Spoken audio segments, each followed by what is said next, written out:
ನಮಸ್ಕಾರ ಎಲ್ಲರಿಗೂ. ನಾನು ನಿಮ್ಮ doctor Srikanth Shivagond and welcome to our channel.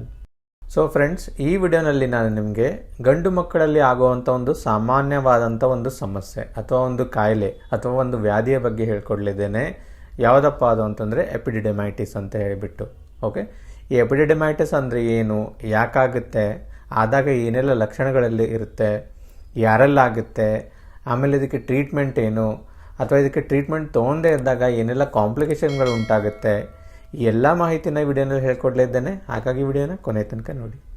So ಮೊದಲಿಗೆ ನಾವು ಈ ಎಪಿಡಿಡೆಮೈಟಿಸ್ ಅಂದರೆ ಏನು ಅಂತ ತಿಳ್ಕೊಳ್ಳೋಣ. ಓಕೆ, ಸೊ ಗಂಡು ಮಕ್ಕಳಲ್ಲಿ ಎರಡು ವಿಷಣಗಳಿರುತ್ತೆ, ಒಂದು ಲೆಫ್ಟ್ ಆ್ಯಂಡ್ ರೈಟು ಅಥವಾ ಎರಡು ಬೀಜಗಳಂತ ಹೇಳಿ ಕರಿತೀವಿ ಸಾಮಾನ್ಯ ಲ್ಯಾಂಗ್ವೇಜಲ್ಲಿ.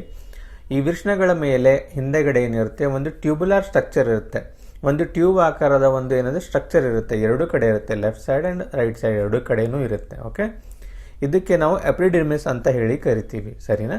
ಸೊ ಇದ್ರ ಕೆಲಸ ಏನಪ್ಪ ಅಂತಂದರೆ, ಈ ವೃಷಣಗಳಲ್ಲಿ ಬೀಜಗಳಲ್ಲಿ ಏನು ವೀರೋತ್ಪತ್ತಿ ಆಗುತ್ತೋ ಅಥವಾ ಶುಕ್ರಾಣುಗಳ ಉತ್ಪತ್ತಿ ಆಗುತ್ತೋ, ಸ್ಪರ್ಮ್ಸ್ಗಳ ಉತ್ಪತ್ತಿ ಆಗುತ್ತೋ, ಈ ಎಲ್ಲ ಉತ್ಪತ್ತಿ ಆಗಿರುವಂಥ ಒಂದು ಸ್ಪರ್ಮ್ಸ್ಗಳು, ಪ್ರೊಡಕ್ಷನ್ ಆಗಿರುವಂಥ ಸ್ಪರ್ಮ್ಸ್ಗಳು ಹೋಗಿ ಏನಾಗುತ್ತೆ, ಈ ಎಪಿಡಿಡಿಮಿಸ್ ಅನ್ನೋ ಒಂದು ಸ್ಟ್ರಕ್ಚರಲ್ಲಿ ಸ್ಟೋರ್ ಆಗುತ್ತೆ, ರೈಟ್? ಅದರಲ್ಲಿ ಶೇಖರಣೆ ಆಗುತ್ತೆ. ಆಮೇಲೆ ಫರ್ದರ್ ಬೆಳವಣಿಗೆ ಕೂಡ ಅದರಲ್ಲೇ ಆಗುತ್ತೆ, ಅಂದರೆ further maturity of the sperms ಅಂತ ಕರಿತೀವಿ.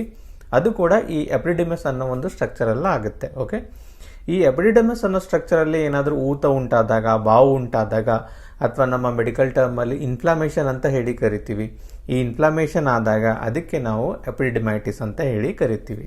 ಕೆಲವೊಂದು ಸಾರಿ ಇದು ಬರೀ ಒಂದೇ ವೃಷಣಗಳ ಮೇಲಿರುವಂಥ ಒಂದು ಎಪಿಡಿಡಿಮಿಸ್ ಎಲ್ಲ ಆಗಿರ್ಬೋದು, ಅಥವಾ ಎರಡೂ ಕಡೆ ಕೂಡ ಆಗ್ಬೋದು. ಬಟ್ ಜನರಲಿ ನಾವು ನೋಡೋದಾದರೆ ಯಾವುದಾದ್ರೂ ಒಂದು ಸೈಡಲ್ಲಿ ಆಗುತ್ತೆ, ರೈಟ್? ಈ ಎಪಿಡಿಡಿಮಿಸಲ್ಲಿ ಇನ್ಫ್ಲಮೇಷನ್ ಆದಾಗ, ಊತ ಉಂಟಾದಾಗ ಅದಕ್ಕೆ ನಾವು ಎಪಿಡಿಡೆಮೈಟಿಸ್ ಅಂತ ಹೇಳಿ ಕರಿತೀವಿ. ಸೊ ಹಾಗಾದರೆ ಈ ಎಪಿಡಿಡೆಮೈಟಿಸ್ನ ಲಕ್ಷಣಗಳೇನು? ಓಕೆ, ಸೊ ಮೊದಲಿಗೆ ನಿಮಗೆ ಫಸ್ಟ್ ಲಕ್ಷಣ ಕಾಣಿಸ್ಕೊಳ್ಳೋದೇ ನೋವು. ಓಕೆ, ಎಲ್ಲಿ ಕಾಣಿಸ್ಕೊಳ್ಳುತ್ತೆ ನೋವು ಅಂತಂದರೆ, ನಿಮಗೇನಾದರೂ ರೈಟ್ ಸೈಡ್ನ ಎಪಿಡಿಡಿಮಿಸಲ್ಲಿ ಈ ಇನ್ಫ್ಲಮೇಷನ್ ಆದರೆ ರೈಟ್ ಸೈಡಲ್ಲಿ ಕಾಣಿಸ್ಕೊಳ್ಳುತ್ತೆ, ಅಥವಾ ಲೆಫ್ಟ್ ಸೈಡಿನ ಒಂದು ಎಪಿಡಿಡಿಮಿಸಲ್ಲಿ ಇನ್ಫ್ಲಮೇಷನ್ ಆದರೆ ಲೆಫ್ಟ್ ಸೈಡಲ್ಲಿ ಕಾಣಿಸ್ಕೊಳ್ಳುತ್ತೆ. ಓಕೆ, ಯೂಶಲಿ ಒಂದು ಸೈಡಲ್ಲೇ ಯೂಶಲಿ ಕಾಣಿಸ್ಕೊಳ್ಳುತ್ತೆ. ಆ್ಯಂಡ್ ಕೆಲವೊಂದು ಸಾರಿ ಸಮ್ ಪೇಷಂಟ್ಸಲ್ಲಿ ಎರಡೂ ಕಡೆ ಕೂಡ ಈ ಎಪಿಡಿಡೆಮೈಟಿಸ್ ಆಗಿರುತ್ತೆ. ಎರಡು ವೃಷಣಗಳ ಮೇಲೆ ಇರುವಂಥ ಒಂದು ಎಪಿಡಿಡಿಮಿಸ್ ಇನ್ಫ್ಲಮೇಟ್ ಆಗಿಬಿಟ್ಟಿರುತ್ತೆ. ಅವರಲ್ಲಿ ಏನಾಗುತ್ತೆ ಅಂದರೆ ಎರಡೂ ಕಡೆ ನೋವು ಕೂಡ ಕಾಣಿಸ್ಕೊಬೋದು, ರೈಟ್? ಆಮೇಲೆ ಅದಲ್ಲದೆ ಏನಾಗುತ್ತೆ ಅಂತಂದರೆ, ಯೂರಿನ್ ಪಾಸ್ ಮಾಡಬೇಕಾದ್ರೆ ನೋವು ಉಂಟಾಗುತ್ತೆ. ಆಮೇಲೆ ಯೂರಿನ್ ಪದೇ ಪದೇ ಹೋಗಬೇಕು ಅಂತ ಅನಿಸುತ್ತೆ. ಆಮೇಲೆ ಈ ಸ್ಕ್ರೋಟಮ್ ಅಂತ ಏನಿರುತ್ತೋ, ಯಾವ ಚೀಲದಲ್ಲಿ ಎರಡು ವೃಷಣಗಳಿರುತ್ತೋ ಆ ಚೀಲದಲ್ಲಿ ನಿಮಗೆ ರೆಡ್ನೆಸ್ ಉಂಟಾಗ್ಬೋದು, ಅಲ್ಲಿ ಊತ ಉಂಟಾಗ್ಬೋದು, ರೈಟ್? ಸ್ಪೆಷಲಿ ಯಾವ ಸೈಡಲ್ಲಿ ಈ ಎಪಿಡಿಡೆಮೈಟಿಸ್ ಆಗಿದನೋ, ರೈಟ್ ಸೈಡಲ್ಲಿ ಆಗಿದ್ದರೆ ರೈಟ್ ಸೈಡಿನ ಒಂದು ನಿಮ್ಮ ಸ್ಕ್ರೋಟಮ್ ಭಾಗದಲ್ಲಿ ಒಂದು ರೆಡ್ನೆಸ್ಸು, ಅಥವಾ ಅಲ್ಲಿ ಮುಟ್ಟಿದ್ರೆ ನೋವಾಗುವಂಥದ್ದು, ಅಥವಾ ಅಲ್ಲಿ ಊತ ಒಂಚೂರು ಕಂಡು ಬರ್ಬೋದು ನಿಮಗೆ, ರೈಟ್? ಅದಲ್ಲದೆ ಕೆಲವೊಂದು ಸರಿ ಏನಾಗುತ್ತೆ, ನಾವು ಯೂರಿನ್ ಪಾಸ್ ಮಾಡುವಂಥ ಒಂದು ಜಾಗದಲ್ಲಿ, ಯೂರೆತ್ರ ಅಂತ ಏನು ಕರಿತೀವಿ, ಅದರಿಂದ ಕೆಲವೊಂದು ಸರಿ ಡಿಸ್ಚಾರ್ಜಸ್ ಉಂಟಾಗ್ಬೋದು, ಅಂದರೆ ನೀರು ಥರ ಹೋಗುವಂಥದ್ದು, ಅಥವಾ ಸ್ಟಿಕ್ಕಿ ಡಿಸ್ಚಾರ್ಜ್ ಉಂಟಾಗುವಂಥದ್ದು, ಆ ಥರದ್ದಾಗ್ಬೋದು.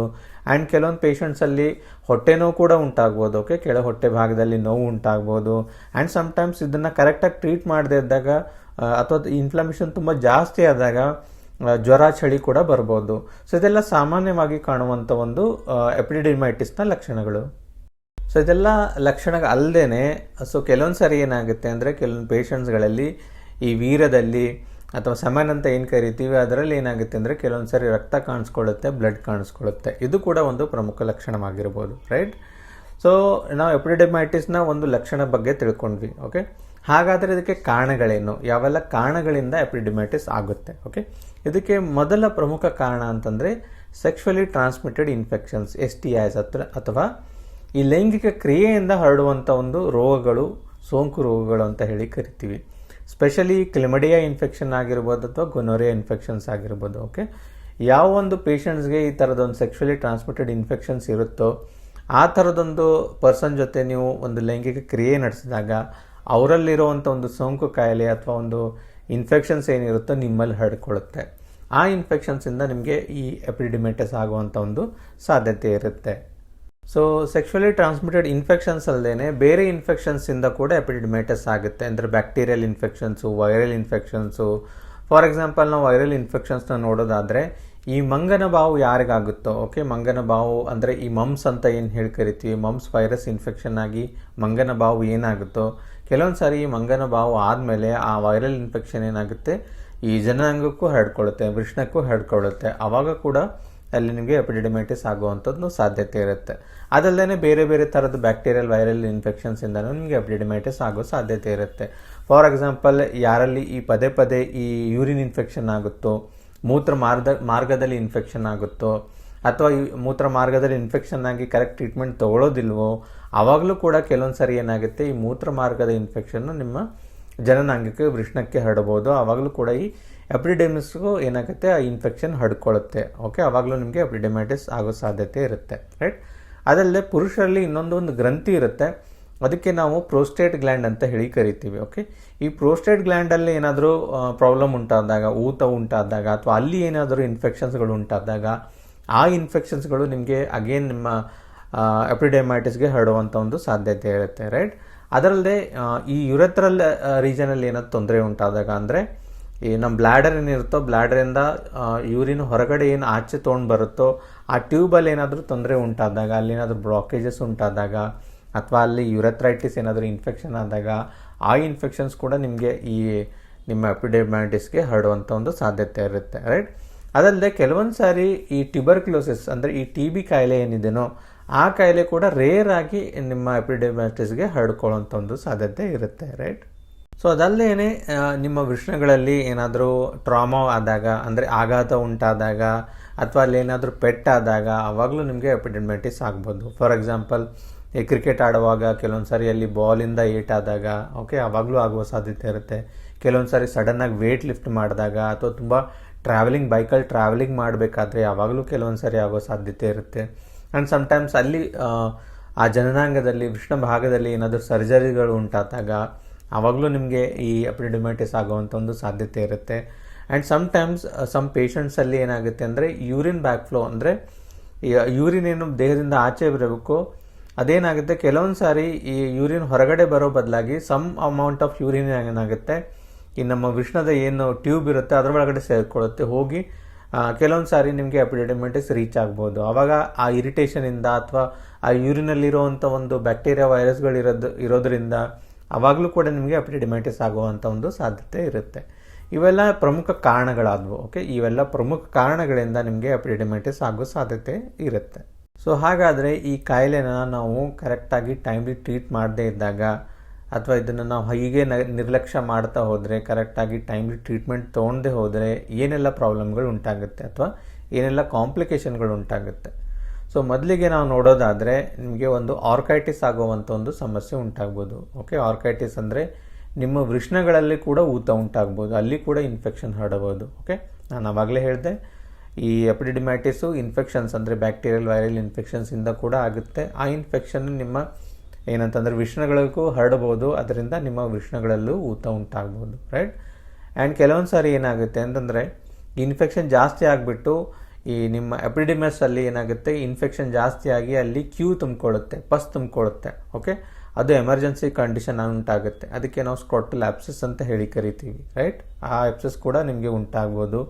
ರೈಟ್. ಅದಲ್ಲದೆ ಈ ವೃಷಣಗಳು ಯಾವ ಚೀಲದಲ್ಲಿ ಇರ್ತಾವೋ ಅದಕ್ಕೆ ಸ್ಕ್ರೋಟಮ್ ಅಂತ ಏನು ಹೇಳಿ ಕರಿತೀವೋ ಅದರಲ್ಲಿ ಫ್ಲೂಯಿಡ್ ಕಲೆಕ್ಷನ್ ಉಂಟಾಗ್ಬೋದು, ಅಂದರೆ ನೀರು ಥರದೊಂದು ಫ್ಲೂಯಿಡ್ ಅದರೊಳಗಡೆ ಕನೆಕ್ಷನ್ ಉಂಟಾಗ್ಬೋದು. ಅದಕ್ಕೆ ನಾವು ಹೈಡ್ರೋಸೀಲ್ ಅಂತ ಹೇಳಿ ಕರಿತೀವಿ. ರೈಟ್. ಹೈಡ್ರೋಸೀಲ್ ಉಂಟಾದಾಗ ನಿಮಗೆ ಏನಾಗುತ್ತೆ, ಆ ಸ್ಕ್ರೋಟಮ್ ಅಂದರೆ ವೃಷಣದ ಚೀಲ ಏನಿರುತ್ತೆ ತುಂಬ ಊದ್ಕೊಂಡ್ಬಿಡುತ್ತೆ, ಅದರಲ್ಲೆಲ್ಲ ನೀರು ತುಂಬ್ಕೊಂಡ್ಬಿಡುತ್ತೆ, ಅಂದರೆ ಒಂದು ಫ್ಲೂಯಿಡ್ ತುಂಬ್ಕೊಂಡ್ಬಿಡುತ್ತೆ. ರೈಟ್. ಅದಲ್ಲದೆ ಏನಾಗ್ಬೋದು ಅಂತಂದರೆ ಆವಾಗಲೇ ಹೇಳಿದೆ, ಇನ್ಫೆಕ್ಷನ್ಸಿಂದ ಕೂಡ ಎಪಿಡಿಡೈಮೈಟಿಸ್ ಆಗುತ್ತೆ. ಇನ್ಫೆಕ್ಷನ್ ಆದಾಗ ಎಪಿಡಿಡೈಮೈಟಿಸ್ನ ಇನ್ನೊಂದು ಕೆಲಸ ಏನಪ್ಪ ಅಂತಂದರೆ ವೀರ್ಯಗಳನ್ನು ಸ್ಟೋರ್ ಮಾಡುವಂಥದ್ದು. ಓಕೆ, ಸೊ ವೀರ್ಯಗಳೇನಾಗುತ್ತೆ ಕೆಲವೊಂದು ಸಾರಿ ಅಲ್ಲಿ ಸಾಯ್ತಾ ಬರುತ್ತೆ, ಅಥವಾ ಡಿಫಾರ್ಮ್ ಆಗ್ತಾ ಬರುತ್ತೆ, ಅಥವಾ ಮೆಚ್ಯೂರಿಟಿ ಹೊಂದೋದಿಲ್ಲ. ಸೊ ಎರಡೂ ಎಪಿಡಿಮಸಲ್ಲಿ ನಿಮಗೆ ಇನ್ಫೆಕ್ಷನ್ ಉಂಟಾದಾಗ, ಎಪಿಡಿಮೈಟಿಸ್ ಆದಾಗ ಕೆಲವೊಂದು ಸಾರಿ ಬಂಜೆತನಕ್ಕೂ ಈ ಎಪಿಡಿಮೈಟಿಸ್ ಕಾರಣವಾಗುತ್ತೆ.